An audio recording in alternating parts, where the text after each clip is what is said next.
Kako pa svojci pri obolelem z multiplo sklerozo prepoznajo motnje pozornosti? Kaj lahko oni storijo pri tem? Motnje pozornosti so pri bolnikih z multiplo sklerozo relativno pogoste. V sklopu ostalih miselnih motenj se pojavljajo po ocenah kar okrog pri polovici bolnikov z multiplo sklerozo. Poleg motenj pozornosti predvsem opažamo, da so osebe bolj upočasnjene, se pravi, vse se dogaja za njih prehitro. Potem težave s spominom so relativno pogoste, pa tudi težave z tem, o čemer mi pravimo izvršilne sposobnosti. To so neke take kontrolne sposobnosti, sposobnost načrtovanja, organiziranja svoje aktivnosti. Prva stvar je seveda, kaj navaja sama oseba za multiplo sklerozo. Recimo reče, za motnje pozornosti reče ponavadi, nekaj berem, pa moram po večkrat isto prebrati. Se pravi, se ne skoncentrira dovolj, da bi dejansko razumela. Potem navajajo težave s spominom v tem smislu, kot naprimer, hotela sem iti iskat nekaj v hladilnik, pa do takrat, ko sem prišla do hladilnika, že ne vem, po kaj sem šla. Zato je predvsem pomemben ta spreden del možganov, temu pravimo prospektivni spomin, da vemo, kdaj se moramo nekaj spomniti. Ali pa rečejo, da imajo neko besedo tako rekoč na koncu jezika, pa si je ne uspejo priklicati.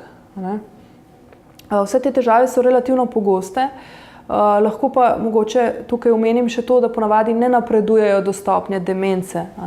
Se pravi, do te stopnje, da bi človeka povsem omejile v funkcioniranju. Predvsem so to težave pri samem učenju. To pomeni, da osebe z multiplo sklerozo enostavno potrebujejo več ponovitev, da se nekaj naučijo. Potrebujejo mogoče, da kmalu, potem ko so se nekaj naučili, še enkrat ponovijo, da se to učenje bolj usede. Potem je pomembno to, da počnejo eno stvar naenkrat. Se pravi, da ni veliko motenj, da ne grejo, ne vem, v nakupovalni center, pa hkrati pazijo na otroka, zvoni jim telefon in izbirajo, kateri artikel naj kupijo. Se pravi, probati delati samo eno stvar naenkrat in ostalo lahko počaka. Isto svojci lahko pač se naučijo malo počakati in ne zmotiti osebo, jim dati ta mir, tišino, da niso preobremenjeni. Te stvari so pomembne. Nadaljnje je pomembno, da se organizira okolje na tak način, da se recimo ključi vedno odlagajo na isto mesto, da se dogodki vpisujejo vedno na isti koledar, tako da se stvari olajšajo. Svojcem lahko tudi pomagamo tako, da si vnaprej načrtuje, da si oseba z multiplo sklerozo vnaprej načrtuje dan. Se pravi, danes ne vem, imam pregled pri zdravniku, rada bi dokončala to in tako naprej. Se pravi, zjutraj si preberem, kaj bi danes rada storila, vnaprej načrtujem in potem je večja verjetnost, da bom ohranila neko strukturo.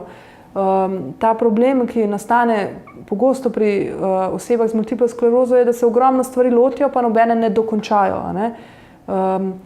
In tukaj lahko zelo pomaga, da se držimo, da tudi svojci pomagajo, da se držimo tega, eno stvar končam in ko končam, se lotim naslednje, ne da se ostanejo stvari odprte.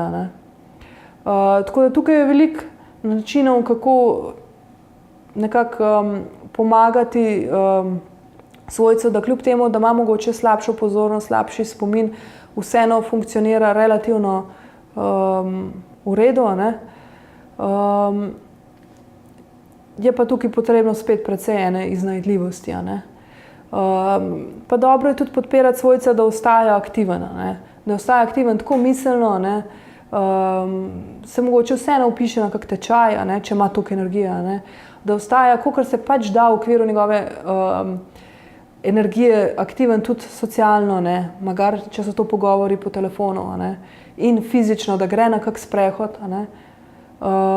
Se pravi, da porabi tisto energijo, ki jo ima za stvari, ki so mu prijetne.